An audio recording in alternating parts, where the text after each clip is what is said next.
Mahlzeit. Hi, hi. Ja, das erste Video heute am frühen Montagmorgen, Viertel vor 10, beantworte ich eine Frage von, Moment, ich glaube Alexander aus Bayern, R1, RN01, Baujahr 98. Ja, du bist mit 250 gefahren, hast dich verschaltet, danach sagst du, macht der Motor Geräusche, klackert. Erste, zweite, dritte Gang, im Leerlauf nicht. Der Motor läuft unruhig und schwankt zwischen 1200 und 300 bis kurz vorm Ausgehen. Die Kette ist ziemlich locker. Oder habe ich die Kupplung geschrottet, als ich mich verschaltet habe. So, also kann ich natürlich jetzt aus der Ferne nur schwer was zu sagen, aber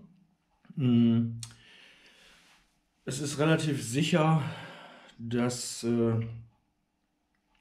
wenn es jetzt das Getriebe beträfe, egal was da kaputt gewesen oder gegangen sein könnte oder Kupplung, hätte nichts damit zu tun. Also Geräusche vielleicht natürlich, das ist klar, aber dass der Motor jetzt unruhig läuft oder in diesem Drehzahlbereich, wie du sagst, 1200 und 300 schwankt kurz vorm Ausgehen, das hat nichts damit zu tun. Da kannst du alle Gänge schrotten, deswegen läuft der Motor, sage ich mal, trotzdem normal. Da gibt es eigentlich keinen Zusammenhang, den ich jetzt so auf Anhieb sehen könnte. Ebenso mit der Kette. Kette ist ziemlich locker, das sollte damit auch nichts zu tun haben. Ja, Kupplung geschrottet kann damit auch nichts zu tun haben, also zumindest erklärt es nicht, dass diese Leerlaufdrehzahl so schwankt. Was ich eher vermute, ist, dass das Moped eventuell einen Kurbelwellen, also einen Pleuellagerschaden hat.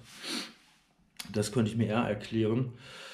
Dass du das Klackern, was du hörst, erste, zweite, dritte Gang, da gehe ich mal davon aus, dass du halt beim Fahren in etwas höheren Drehzahlen, dass er dann anfängt zu klackern und nach oben hin, also wenn du dann höher drehst, das Klackern auch nicht weggehen wird.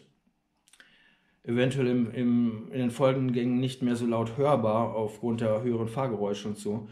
Und im Standgas kann es natürlich sein, aufgrund der geringeren Massenkräfte bei Leerlaufdrehzahl, je nachdem wie stark der Lagerschaden ist, dass es da eben noch nicht auftritt.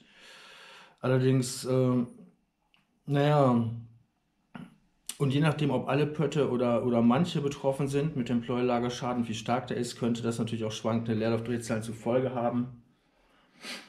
Weil ja dann, je nachdem wie viel Spiel da vorhanden ist, auch die Verbrennung nicht mehr so abläuft, wie es sein müsste. Also ich kann mir nur erklären, dass du einen Pleuellagerschaden hast. Das wäre das, was ich jetzt aus dem, was du mir geschrieben hast, praktisch dazu sagen könnte oder das so erstmal sehen würde.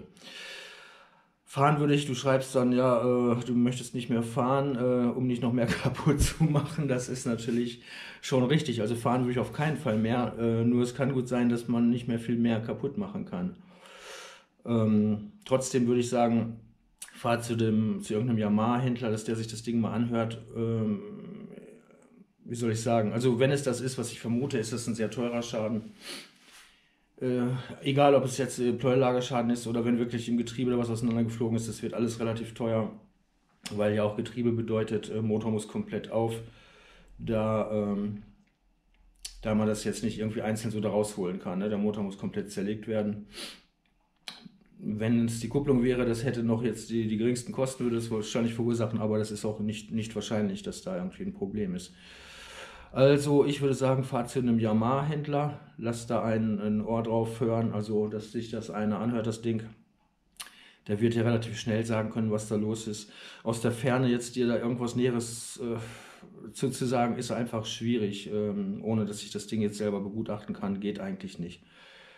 Aber wie gesagt, nichts würde diesen Motorlauf erklären, der schwankt und so. Also weder ein Getriebeschaden noch ein Kupplungsschaden. Eigentlich kann das nur, würde ich jetzt mal erstmal so sagen, ein Motorschaden sein, ein Pleuellagerschaden speziell, daran würde ich jetzt denken. Gut, mehr kann ich leider nicht dazu sagen. Wenn du nähere Informationen hast oder weißt, was dir da irgendein Händler oder so zu deinem Moped gesagt hast oder was dabei rausgekommen ist, schreib es mir ruhig mal, würde mich interessieren.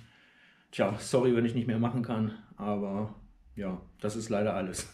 Bis dahin und viel Glück und ich hoffe, es wird nicht allzu teuer für dich. Tschauchen. Ansonsten die R01 ist schon eine geile R1, also finde ich mit am coolsten von allen nach wie vor. Also, mach was.